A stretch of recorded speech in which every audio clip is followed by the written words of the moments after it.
Berita mengejutkan datang dari Iran. Negosiasi akan dimulai kembali, tetapi orang-orang yang melakukan negosiasi perlahan-lahan mulai digantikan. IRGC sedang memperluas kekuasaannya. Galif Baf, pria yang memimpin delegasi negosiasi terakhir ke Pakistan, telah dipaksa mundur dari perannya di tim negosiasi.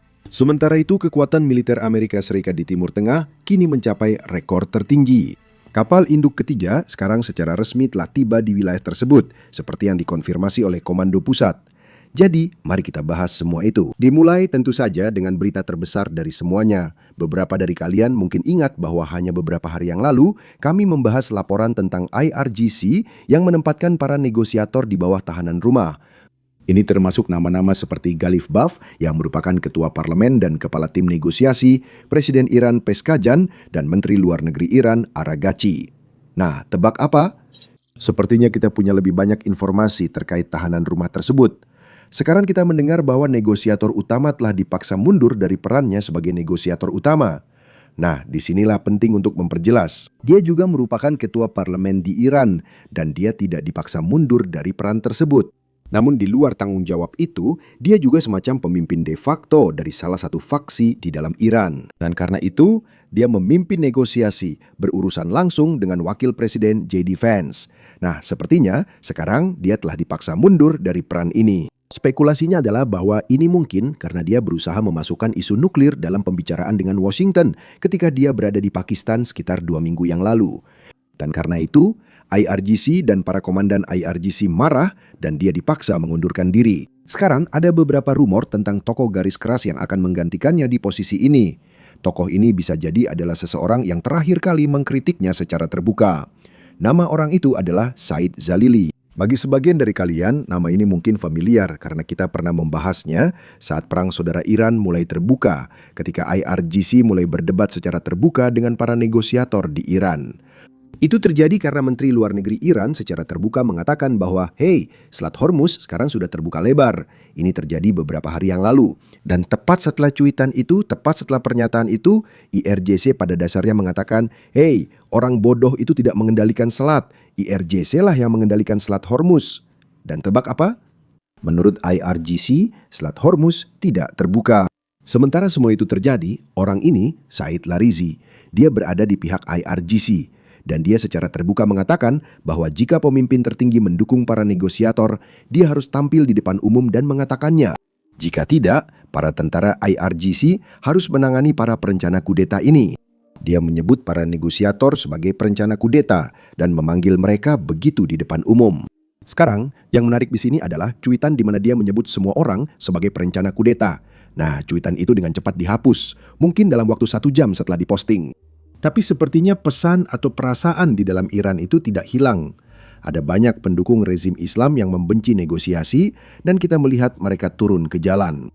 Lalu kita mendengar kabar para negosiator dikenai tahanan rumah. Dan sekarang sepertinya orang yang sejak awal menentang negosiasi itu mungkin akan menjadi bagian dari tim negosiasi dan bahkan mungkin menjadi pemimpin tim negosiasi yang mewakili Iran. Jadi itu jelas bukan pertanda baik untuk negosiasi ke depannya. Tapi meskipun begitu, ada juga kabar baik dalam hal ini.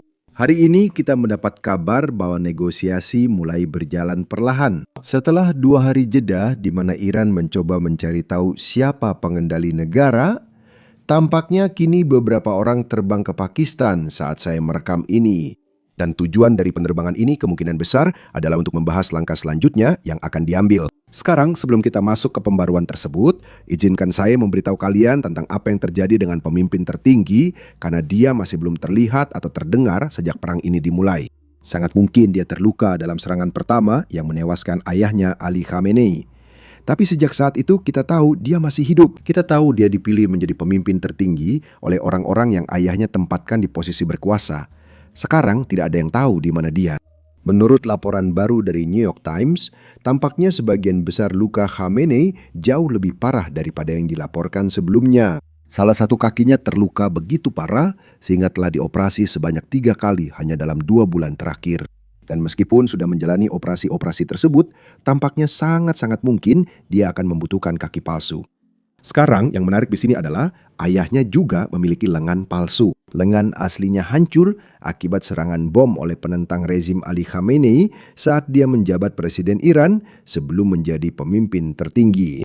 Dan sepertinya sekarang putranya juga harus menggunakan semacam prostesis pada kakinya. Selanjutnya, laporan juga menyebutkan bahwa wajah dan bibirnya terbakar parah. Dan ini bisa berarti dia akan mengalami kesulitan berbicara seumur hidupnya. Dan kemungkinan besar dia akan membutuhkan operasi plastik sebelum tampil di depan kamera. Berbicara tentang kamera, akses ke pemimpin tertinggi juga sangat dibatasi saat ini, terutama hanya tersedia untuk tim medisnya dan tentu saja lingkaran dalamnya. Ini karena beberapa alasan, tapi alasan utamanya adalah Iran tidak ingin orang lain mengetahui di mana dia dirawat. Lebih spesifik lagi, Iran tidak ingin sumber-sumber Israel mengetahuinya. Sekarang kita tahu dari laporan ini bahwa Presiden Iran yang merupakan seorang ahli bedah terlatih, dan saya pikir dia adalah ahli bedah jantung terlatih. Nah, Presiden adalah bagian dari tim medis yang merawat pemimpin tertinggi bersama dengan Menteri Kesehatan negara itu. Di luar lingkaran ini, tak ada yang bisa mengunjungi pemimpin tertinggi dimanapun dia dirawat. Sekarang berbicara tentang lingkaran dalam ini sebenarnya adalah posisi yang sangat penting, atau saya kira sebuah organisasi yang penting. Dan sayangnya, ada komandan senior IRGC yang merupakan bagian dari lingkaran dalam ini yang memberi nasihat kepada pemimpin tertinggi setiap hari. Kini, siapapun yang ingin bicara dengan pemimpin tertinggi tak bisa mengirim pesan teks atau email karena warga Iran takut komunikasi elektronik mereka akan dilacak.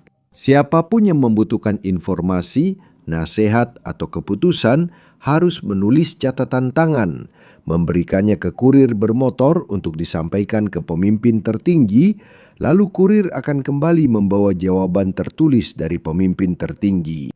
Jadi Iran pada dasarnya beroperasi seperti di tahun 1800-an. Laporan itu menyebutkan pemimpin tertinggi dalam kondisi mental sehat dan tetap bisa mengambil keputusan meski fisiknya terluka. Secara fisik dia terbatas bergerak, tapi secara mental masih bisa memimpin negara. Namun dia tidak mengambil keputusan sendiri. Disinilah peran lingkaran dalam muncul.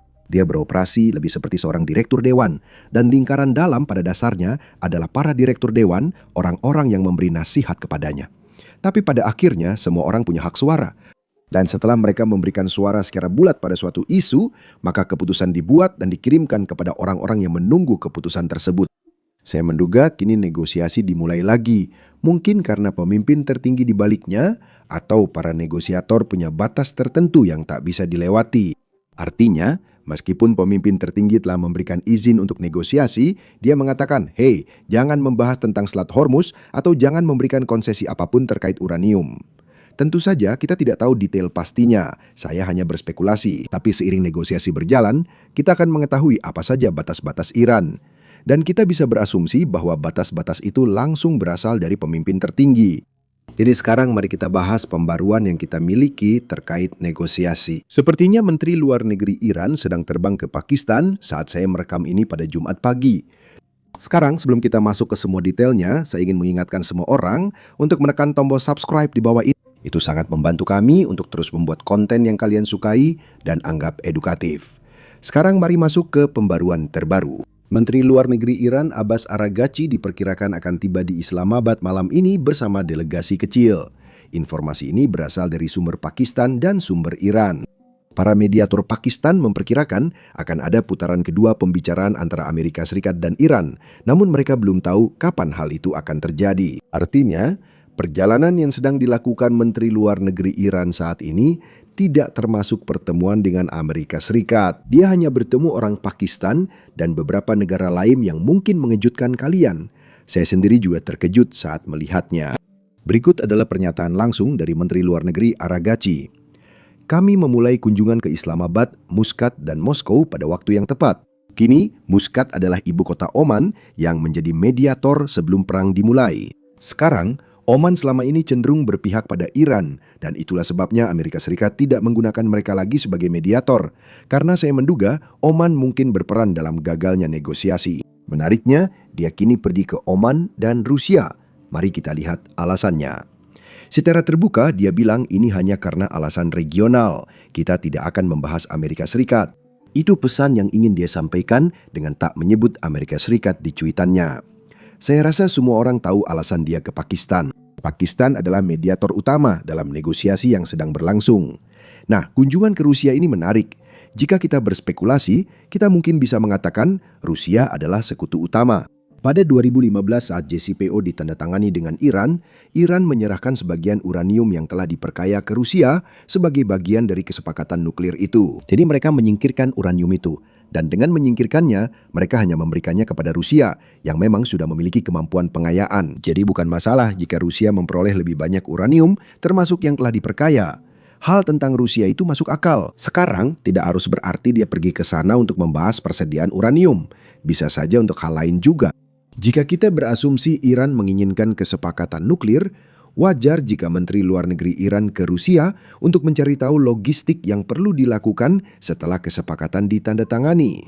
Sekarang, bisa juga untuk mencari tahu dukungan apa yang akan diberikan Rusia jika gencatan senjata gagal.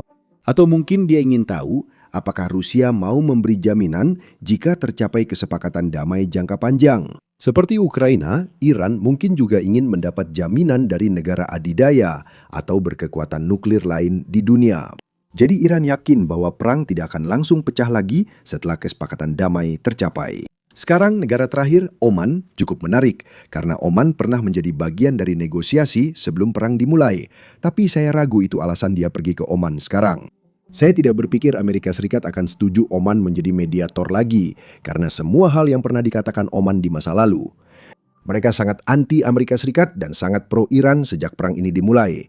Dan mereka bahkan sampai berbohong secara terang-terangan tentang apa yang sedang dibahas dalam negosiasi. Menteri Luar Negeri Oman yang terlibat dalam negosiasi pra-perang menyatakan secara terbuka bahwa Iran setuju menyerahkan persediaan nuklirnya. Menurutnya, tidak masuk akal Amerika Serikat memulai perang ini, padahal itu tidak benar. Kepala Badan Nuklir PBB IAEA yang juga ikut negosiasi menyatakan secara terbuka bahwa saya di ruangan itu dan Iran menolak menyerahkan uranium yang diperkaya. Jadi bagi saya pribadi, memang tidak masuk akal kenapa Oman mengada-ada untuk mendukung Iran. Tapi karena itu, saya rasa cukup mudah untuk berasumsi bahwa Amerika Serikat tidak akan mau Oman menjadi negosiator atau mediator dalam negosiasi seperti ini lagi. Tapi hal penting lainnya tentang Oman adalah mereka juga berbatasan dengan Selat Hormuz.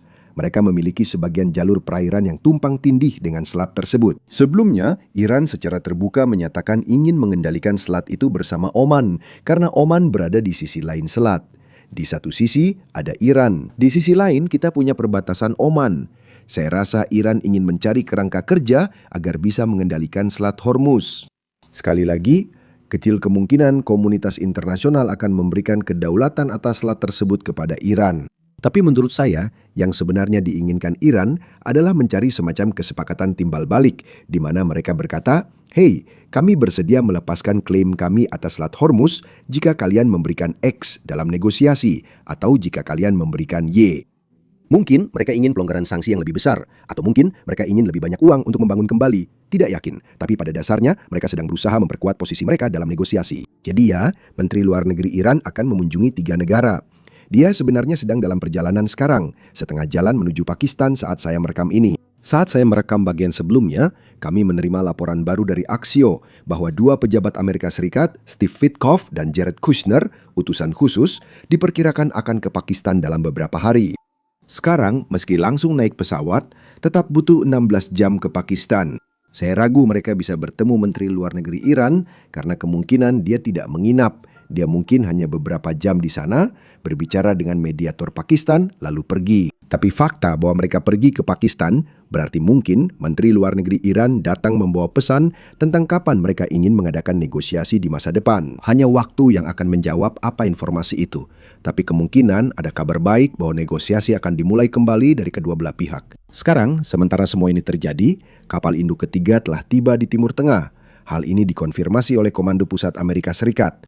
Untuk pertama kalinya sejak tahun 2003, sejak Perang Irak, 3 kapal induk beroperasi di Timur Tengah secara bersamaan, didampingi oleh sayap udara kapal induk mereka, yaitu USS Abraham Lincoln, USS Gerald R. Ford, dan USS George W. Bush. Secara keseluruhan, ini mencakup lebih dari 200 pesawat dan 15.000 pelaut serta marinir.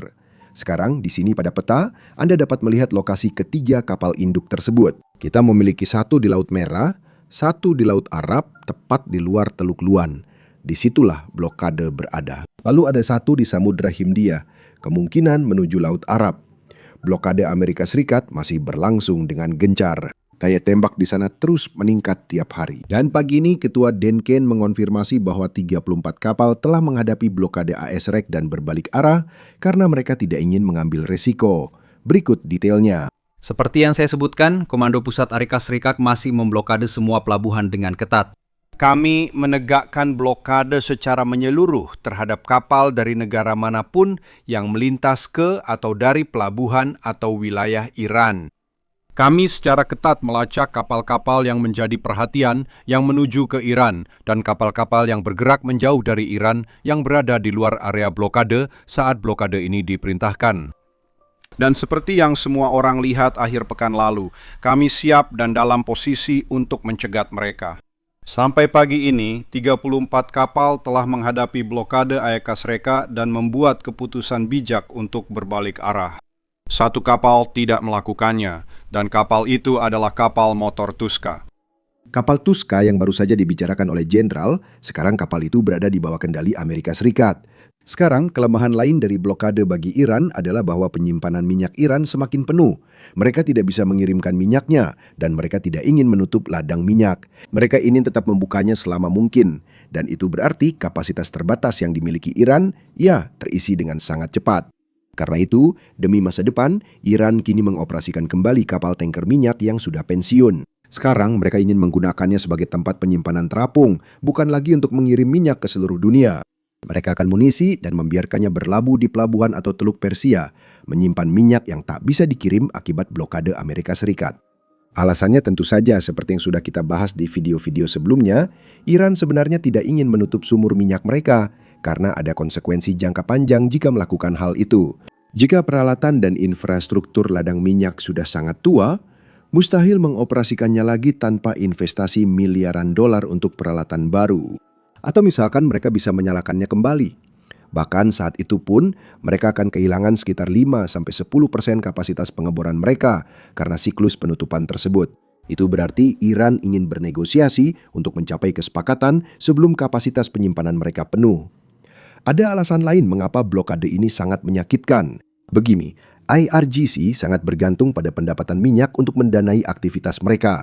Pada dasarnya, untuk membayar tentara, anggota pos pemeriksaan dan basij yang digunakan IRGC sebagai milisi lokal. Jika uang minyak itu tidak segera kembali, loyalitas para tentara mereka akan mulai goyah. Dan itu adalah sesuatu yang tidak bisa dibiarkan oleh rezim Iran, terutama setelah melihat apa yang terjadi pada bulan Januari. Sekarang, berbicara tentang protes yang baru saja terjadi, tampaknya eksekusi di dalam Iran masih terus berlangsung. Baru minggu ini, Iran telah mengeksekusi seorang mahasiswa berusia 24 tahun yang merupakan bagian dari protes pada bulan Januari. Iran menuduhnya membakar sebuah gedung, tetapi dia membantah tuduhan tersebut, tidak pernah diberi pengadilan yang adil, dan dia dieksekusi dengan cepat. Selain itu, mereka juga mengeksekusi seorang mantan pegawai energi atom Iran. Ini adalah lembaga nuklir yang menangani fasilitas pengayaan Iran. Iran menuduhnya memata-matai untuk Israel. Ia membantah tuduhan itu dan tidak pernah mendapat pengadilan yang adil. Iran dengan cepat melaksanakan setiap hukuman mati yang dijatuhkan oleh pengadilannya tanpa benar-benar melihat semua bukti yang ada. Sekarang untuk memahami mengapa Iran bertindak seperti sekarang, kita harus kembali dan melihat bagaimana Iran bisa sampai pada kondisinya saat ini. Itu tidak hanya berarti kembali ke tahun 1979 ketika revolusi Islam terjadi. Sebenarnya kita harus kembali lebih jauh ke masa ketika dinasti Qajar memerintah Iran pada abad ke-19 dan melihat bagaimana keputusan yang dibuat oleh kelas penguasa saat itu masih mempengaruhi Iran hingga hari ini. Nah, tebak apa? Itu yang kami lakukan di podcast berseri yang baru dirilis hari ini. Jadi, jika Anda seseorang yang tertarik dengan sejarah Iran dan bagaimana kita bisa sampai ke titik ini, pastikan untuk mendengarkannya. Anda bisa menontonnya dengan mengklik tautan di deskripsi, atau Anda juga bisa menontonnya dengan mengklik layar akhir yang muncul di layar Anda, intinya mengklik video yang ada di layar Anda.